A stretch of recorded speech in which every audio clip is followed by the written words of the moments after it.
El mercado para la libertad, de Morris y Linda Tannehill.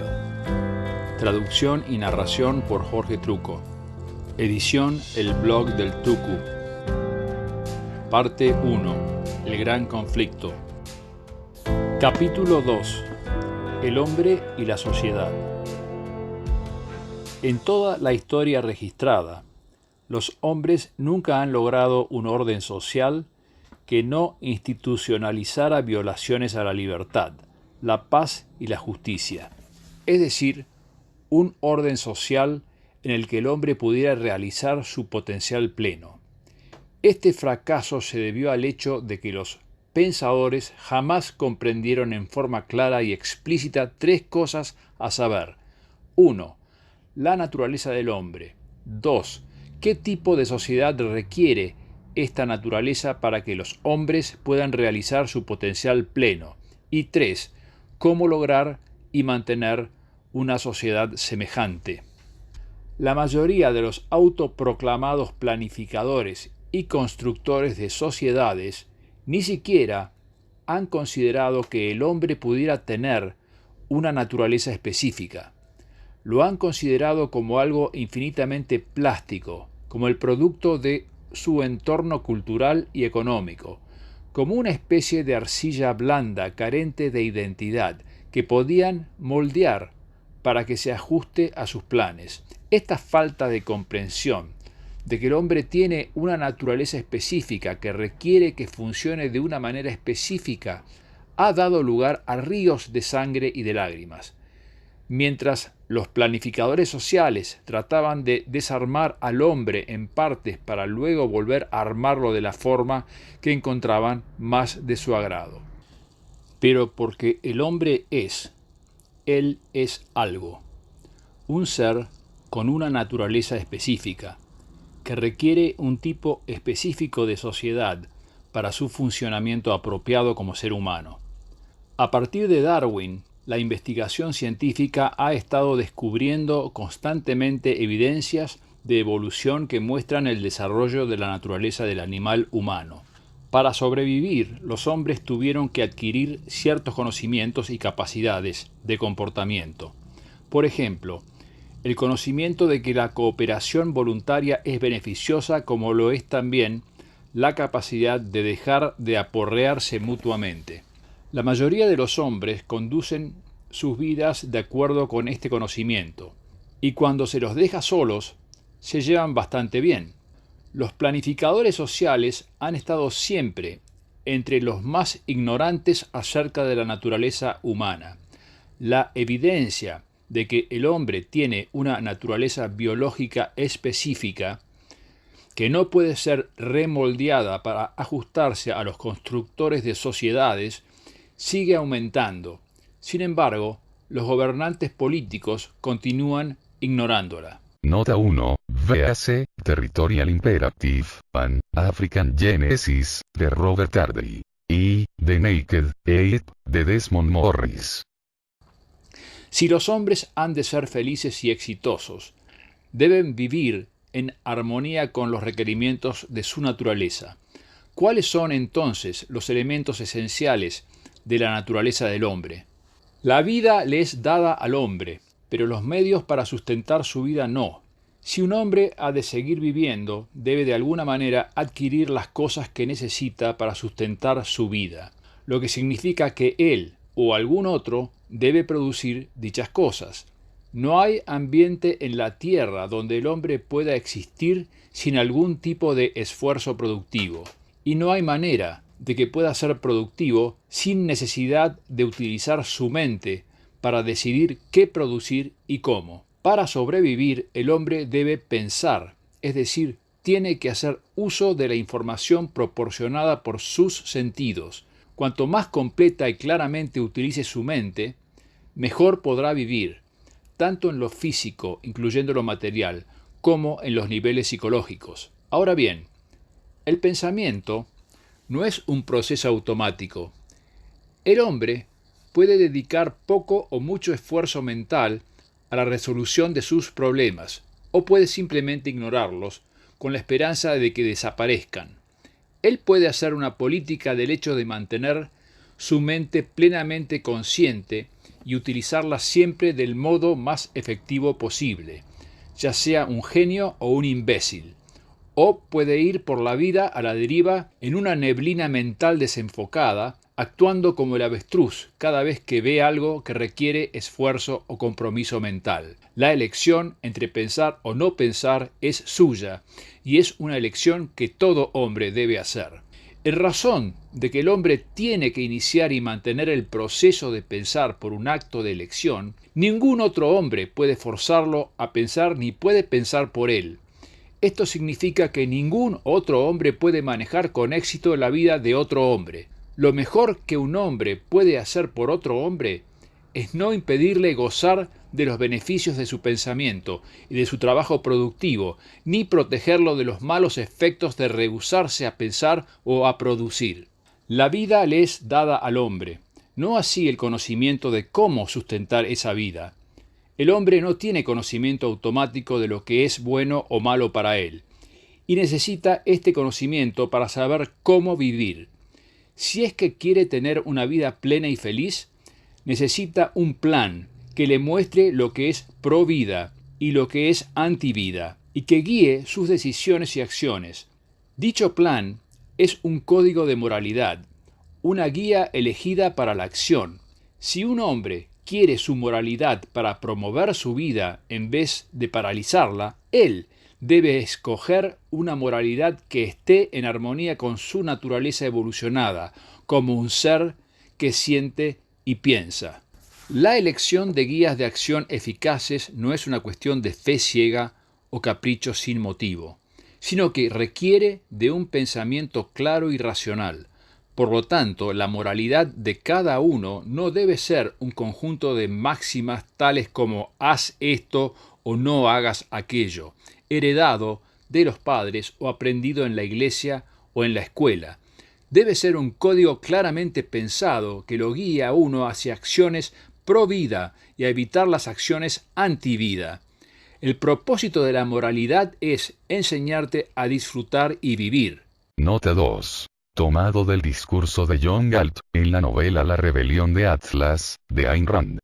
Una moralidad racional no preconiza no hagas esto porque Dios o la sociedad o las autoridades legalmente constituidas o la tradición dice que es malo, sino que dice, solo si actúas de acuerdo con tu razón podrás tener una vida feliz y satisfactoria. En cualquier código de moralidad debe haber un estándar por el cual puedan ser juzgadas todas las metas y acciones.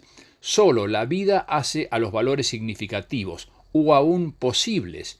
Si usted está muerto, no puede experimentar valor alguno, y sin valores la felicidad es imposible.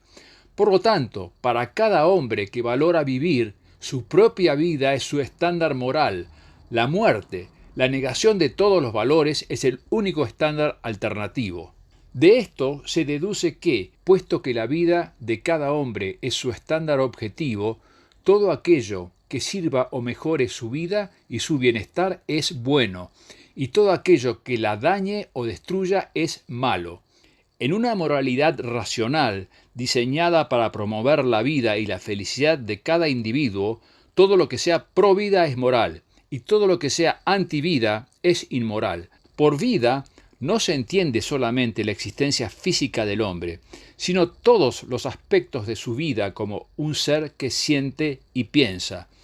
Solo por el pensamiento y la acción racional puede la vida de un hombre ser vivida en su máximo potencial, produciendo la mayor felicidad y satisfacción posibles para él. El hombre tiene solo una herramienta para conseguir el conocimiento: su mente, y solo un medio para saber lo que es beneficioso y perjudicial: su facultad de razonar. Solo a través del pensamiento puede él saber qué es lo que va a promover su vida y qué es lo que la dañará. Por esta razón, la elección de pensar es la herramienta más poderosa del hombre y su mayor virtud, y rehusarse a pensar es su mayor peligro, la manera más segura de llevarlo a su destrucción. Dado que la vida del hombre es lo que hace posibles todos sus valores, moralidad significa actuar en su propio interés, o sea, de una manera provida. No hay nada místico o difícil de entender sobre el bien y el mal. Una moralidad racional tiene sentido. La moralidad tradicional que enseña que cada hombre debe consagrar una parte de su vida no a su propio bien principalmente, sino a Dios, o al Estado, o al bien común, considera al hombre como un animal sacrificable. Hoy en día muchos están reconociendo esa doctrina por lo que es, la causa de una incalculable carnicería humana, y una moralidad para la vida está reemplazándola gradualmente. Una moralidad racional es una moralidad de interés personal, una moralidad pro vida. Para un hombre, la única manera de saber qué es aquello que va a promover su vida es a través de un proceso de razón. La moralidad, por lo tanto, significa actuar en su propio interés racional. De hecho, no existe ningún otro tipo de interés propio, ya que solo aquello que es racional es lo que resulta en el interés propio de uno. El sacrificio, el acto de dar un mayor valor por un valor menor, un no valor o un disvalor, es siempre malo, porque es destructivo para la vida y el bienestar del individuo sacrificado. Nota 3. Si una madre anda sin un vestido nuevo para comprarle un abrigo a su hijo, al que ama, eso no es un sacrificio sino un beneficio. La comodidad de su hijo tiene más valor para ella que el vestido. Pero si se priva a sí misma y a su hijo dando el dinero a la institución de caridad local para que la gente no crea que es egoísta, eso sí es un sacrificio. A pesar de las moralidades tradicionales que glorifican una vida de sacrificio al servicio de los demás, el sacrificio no puede beneficiar a nadie. Desmoraliza tanto al dador, que ha disminuido su cúmulo total de valor, como al receptor, que se siente culpable por aceptar ese sacrificio y resentido porque siente que está moralmente obligado a devolver el favor a costa de sacrificar algún valor propio. El sacrificio llevado hasta sus últimas consecuencias resulta en la muerte. Es exactamente lo opuesto a lo moral, o sea, al comportamiento pro vida, pese a que contradiga a los moralistas tradicionales. Un hombre, actuando de acuerdo con su propio interés, o sea, actuando moralmente, no hace sacrificios ni exige que otros se sacrifiquen por él. No hay conflicto de interés entre hombres que estén actuando cada uno según su propio interés, porque no está en el interés de ninguno, ya sea sacrificarse por el otro o exigir un sacrificio del otro. Los conflictos se producen cuando los hombres ignoran su propio interés y aceptan la idea de que el sacrificio es beneficioso. El sacrificio es siempre antivida. En resumen, el hombre, por su naturaleza, debe optar por pensar y producir para poder vivir, y cuanto mejor piense, mejor vivirá, puesto que la propia vida de cada hombre hace posible sus valores. El comportamiento elegido que promueva su vida como un ser pensante es lo moral, mientras que el comportamiento elegido que la perjudique es lo inmoral. Sin libre elección, la moralidad es imposible. Por lo tanto, el pensamiento racional y la acción racional, así como sus recompensas emocionales, físicas y materiales, constituyen la totalidad del interés propio de un hombre. Lo opuesto al interés propio es el sacrificio, que siempre es malo porque es destructivo para la vida humana. Nota 4. Para un desarrollo mucho más completo de la ética objetiva, véase el capítulo 1, del libro de Ayn Rand, La virtud del egoísmo. Aunque en la actualidad Rand está confundida en el área de la política, su explicación de la ética es, en términos generales, muy buena. Toda sociedad en la que los hombres pueden desarrollar todo su potencial y vivir como seres humanos racionales y productivos, tiene que estar establecida de acuerdo con estos hechos básicos de la naturaleza del hombre. Tiene que ser una sociedad en la que cada hombre es dejado libre de ser molestado y en la que es libre de pensar y de actuar en base a sus ideas, sin que nadie de los demás trate de obligarlo a vivir su vida de acuerdo con los estándares de ellos. No solo debe cada hombre ser libre para actuar, sino que también debe tener libertad para disfrutar plenamente de los beneficios de todas sus acciones pro vida. Lo que él gane en placer emocional, bienes materiales y valores intelectuales, como la admiración y el respeto, debe ser completamente suyo. No debe ser obligado contra su voluntad a renunciar a nada de eso para el supuesto beneficio de los demás. No debe ser obligado a sacrificarse ni siquiera por el bien de la sociedad.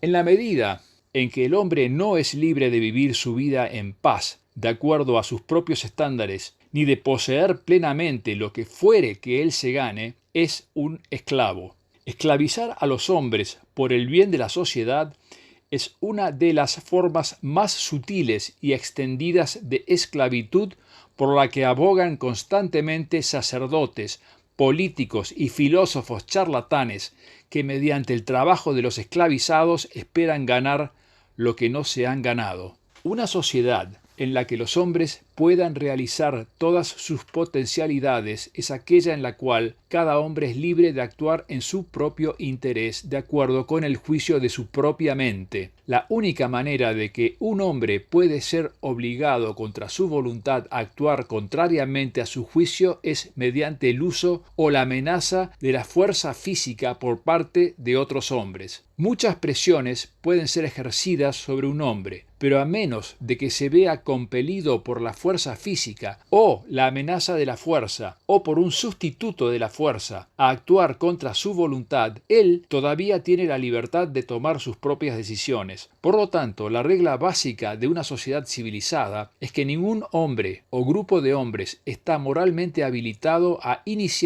comenzar el uso de la fuerza física, la amenaza de la fuerza o cualquier sustituto de la fuerza, como tomar algo de otra persona subrepticiamente, en contra de cualquier otro hombre o grupo de hombres. Esto no significa que un hombre no pueda defenderse si otro iniciara la fuerza contra él.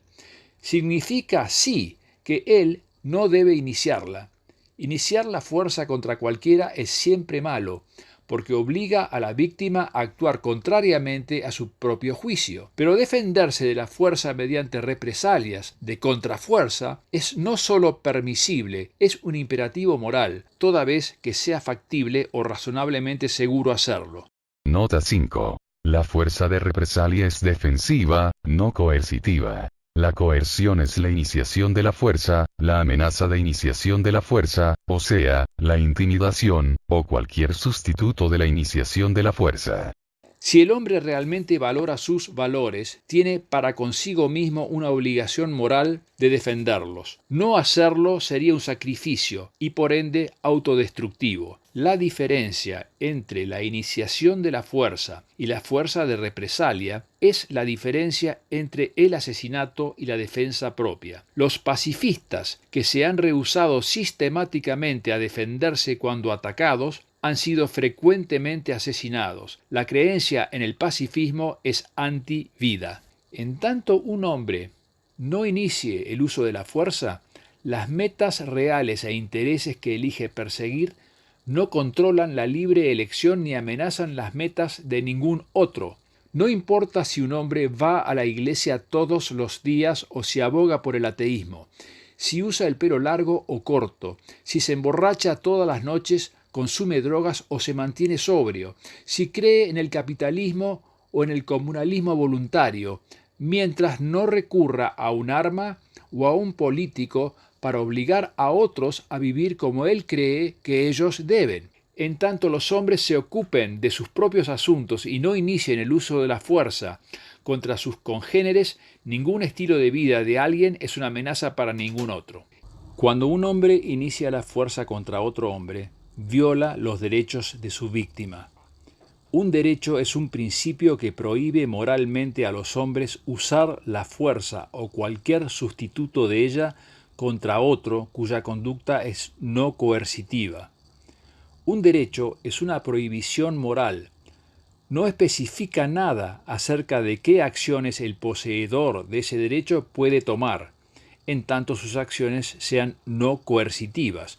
Moralmente, prohíbe a otros interferir por la fuerza en cualquiera de sus acciones no coercitivas. Por ejemplo, un vagabundo tiene derecho a la vida. Este derecho no dice nada sobre lo que el vagabundo puede hacer con su vida. Solo dice que ningún otro puede interferir en su vida por la fuerza en tanto él no inicie la fuerza o el fraude contra ellos. Supongamos, sin embargo, que el vagabundo efectivamente inicia la fuerza contra un taxista y hace daños por valor de $100 al taxi. Para rectificar esta injusticia, el vagabundo debe pagar al taxista $100. El vagabundo no tiene entonces derecho a la parte de su vida y o propiedad, cualquiera que ésta fuese, que es requerida para efectuar las reparaciones para el taxista. El taxista tiene un justo reclamo por la misma. Supongamos además que el vagabundo no esté dispuesto a pagar los $100. Al taxista ya no le está moralmente prohibido el uso de la fuerza contra el vagabundo para cobrarse lo que ahora es suyo por derecho.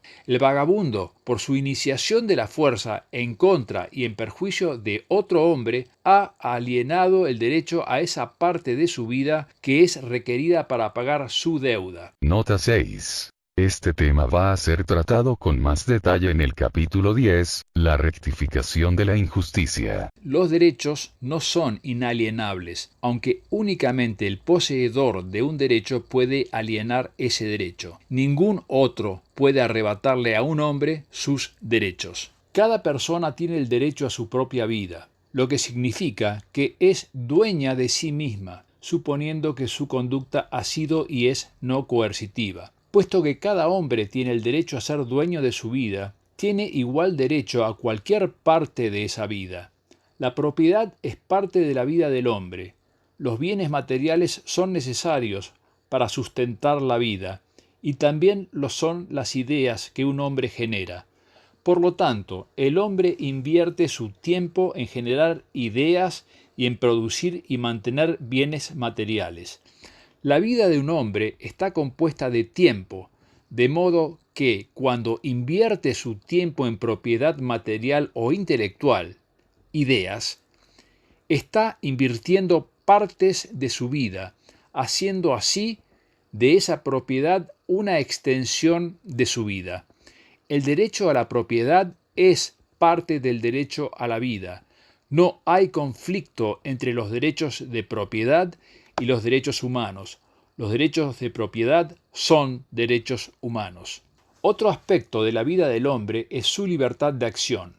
Si un hombre no es libre de usar su mente, su cuerpo y su tiempo en cualquier acción que desee, en tanto no inicie la fuerza o el fraude, él es en cierto grado un esclavo. El derecho a la libertad, como el derecho a la propiedad, es un aspecto del derecho a la vida. Todos los derechos son aspectos del derecho a la vida, lo cual significa que cada hombre tiene derecho a cada parte de su propia vida. Por la misma razón, él no tiene derecho moral a cualquier parte de la vida de otro hombre, suponiendo que el otro hombre no haya iniciado la fuerza o el fraude contra él. Cualquier derecho que viole los derechos de otro no es en absoluto un derecho. No puede haber tal cosa como un derecho a violar un derecho, o los derechos carecerían de sentido. Un hombre tiene derecho a ganarse una vida decente, pero no tiene derecho a una vida decente si ésta ha de ser provista por la fuerza a costa de las ganancias de algún otro. Es decir, que él no tiene derecho a esclavizar a otros y forzarlos a proveerle para vivir, ni siquiera si lo hace consiguiendo que el gobierno apruebe una ley que grava a otros para hacerle pagos a él. Cada individuo es dueño de su propia vida y de la de nadie más. Los derechos no son un don de Dios o de la sociedad, son el producto de la naturaleza del hombre y de la realidad. Si un hombre ha de vivir una vida productiva y feliz y realizar su pleno potencial como ser humano, él debe estar libre de coerción por parte de otros hombres. La naturaleza del hombre exige que tenga valores y metas con el fin de vivir.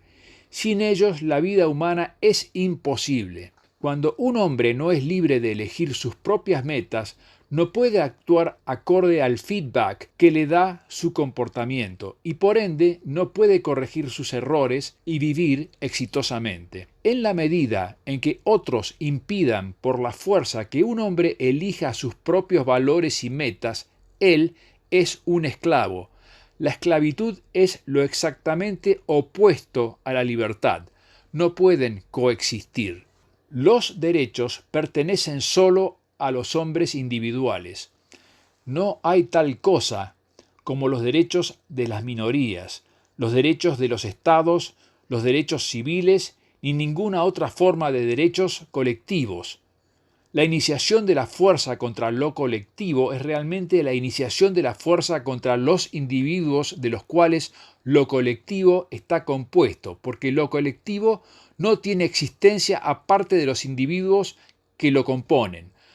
Por lo tanto, no hay derechos colectivos, solo existen los derechos que cada individuo tiene a ser libre de las acciones coercitivas de otros. Moralmente, cada hombre es dueño de sí mismo y tiene el derecho de hacer cualquier cosa que no viole el derecho de otro hombre a ser dueño de sí mismo. La única manera en que un derecho puede ser violado es por la coerción. Es por esto que una sociedad en armonía con los requerimientos de la naturaleza del hombre debe estar basada en la norma de la no iniciación de la fuerza.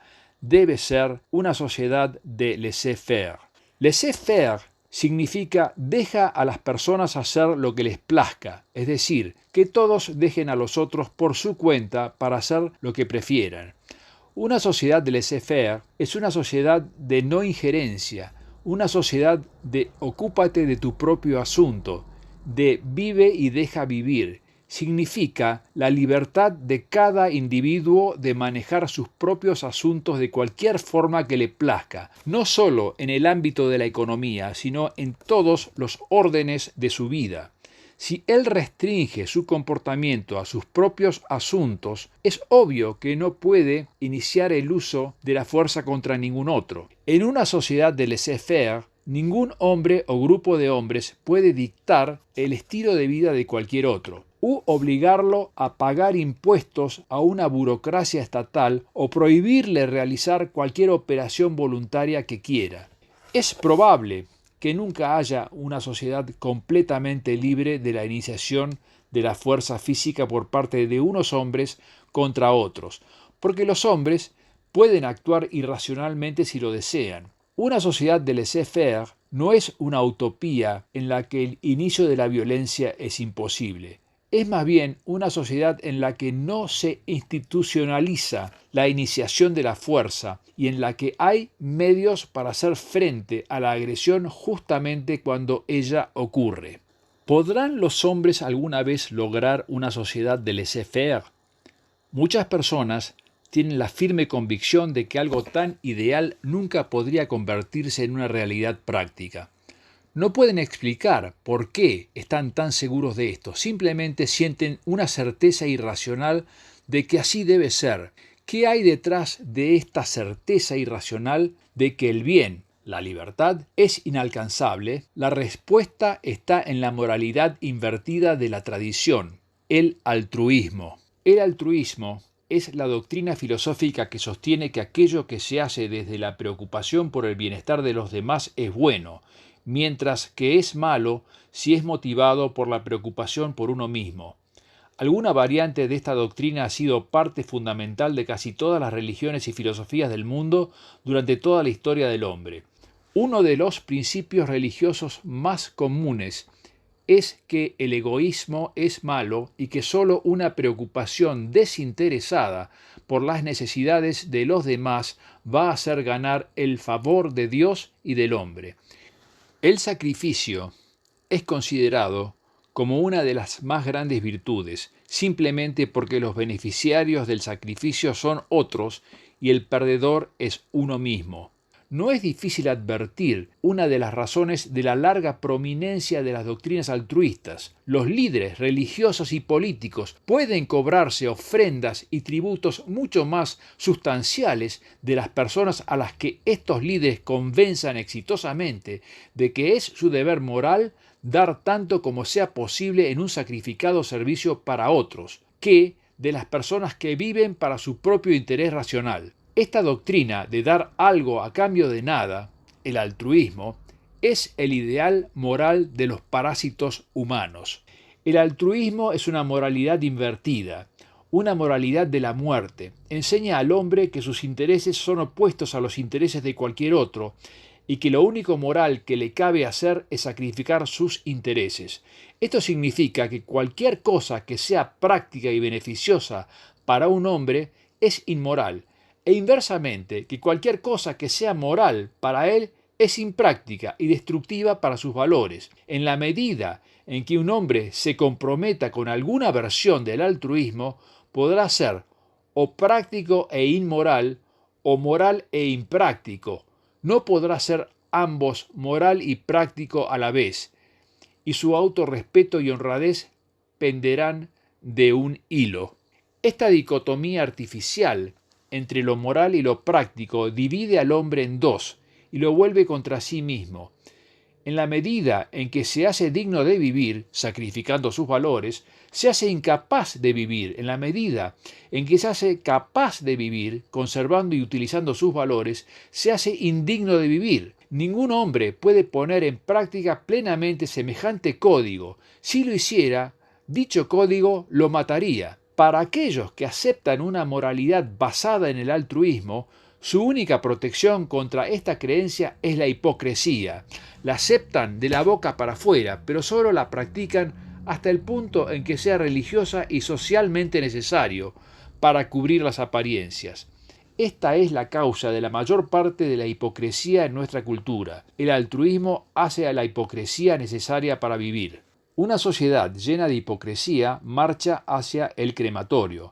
La dicotomía o moral o práctico no solo necesita de la hipocresía, sino que también da al mal todas las ventajas, ya que el bien es, en virtud de su bondad, incurablemente impráctico para la vida en la tierra. Si lo malo y lo práctico son lo mismo, entonces el mal siempre ganará.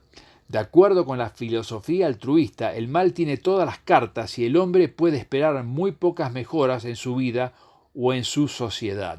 Por supuesto, las personas que mantienen la dicotomía o moral o práctico rara vez toman conciencia de lo que creen. Solo saben que todo lo que es correcto y bueno parece de alguna manera impracticable, por lo menos en cualquier escala mayor. La idea de una sociedad de laissez-faire, o sea, una sociedad de no interferencia, no los moviliza, porque les parece tan impráctica. Pero la moralidad del altruismo es exactamente lo opuesto a los hechos de la naturaleza del hombre. En realidad, los únicos pensamientos y acciones que están en el interés propio del hombre son los racionales, y nunca hay ningún conflicto de interés entre hombres que se comportan racionalmente. El sacrificio daña no solo al hombre que hace el sacrificio, sino también al hombre que lo acepta. Es por lo tanto inevitablemente perjudicial. Actuar en el propio interés racional de uno siempre está bien, de modo que lo moral y lo práctico son simplemente dos caras de la misma moneda. Dado que las acciones morales son inherentemente prácticas y pro vida, las acciones inmorales siempre son imprácticas y antivida. El mal, es decir, el comportamiento antivida, es débil por naturaleza y solo puede sobrevivir por el apoyo que los hombres buenos, engañados, puedan dar. Se deduce, por lo tanto, que una sociedad de laissez-faire es a la vez práctica y alcanzable.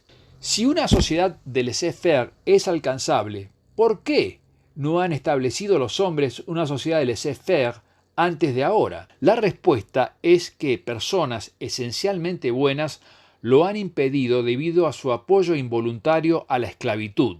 La mayoría de las personas a lo largo de la historia han aceptado la idea de que era a la vez adecuado y necesario que algunos hombres gobiernen coercitivamente sobre los demás. La mayoría de estas personas no eran básicamente malas, y probablemente solo unos pocos de ellos sentían ansia de poder. Sin embargo, han mantenido una idea terriblemente equivocada que los ha llevado a apoyar un sistema social que institucionaliza la esclavitud y la violencia.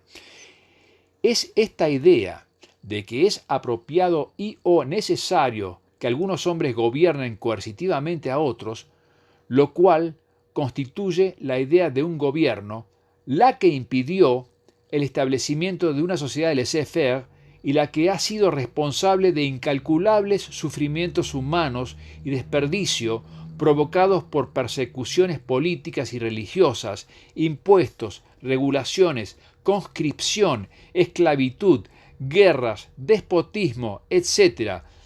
Para lograr una sociedad de laissez-faire, solo es necesario posibilitar que suficientes personas cambien esta idea en sus mentes. Todo lo que se requiere para la derrota del mal es que los hombres buenos detengan su apoyo involuntario al mismo. Hay un conflicto grande y creciente en el mundo entre los que quieren ser libres y los que quieren gobernar, juntamente con aquellos que quieren ser gobernados. Este gran conflicto ha ido tomando forma durante siglos, pero la vasta mayoría de las personas jamás ha entendido de qué se trataba todo esto, porque no ha podido ver que la cuestión era la libertad contra la esclavitud. Por haber creído que los hombres deben ser gobernados, la mayor parte de la gente se ha puesto apáticamente y sin saberlo del lado de la esclavitud. Hasta hace poco, no más de un puñado de individualistas se ha dado cuenta de lo que significa la libertad y cuán necesaria es para la felicidad y el bienestar del hombre. El gran conflicto entre la libertad y la esclavitud, aunque haya tomado muchas formas, encuentra su principal expresión en un conflicto entre dos poderosas y opuestas instituciones humanas, el libre mercado y el gobierno. El establecimiento de una sociedad de laissez-faire depende del resultado de la guerra entre estas dos instituciones, una guerra cuyas batallas más cruciales se libran en el campo de las ideas.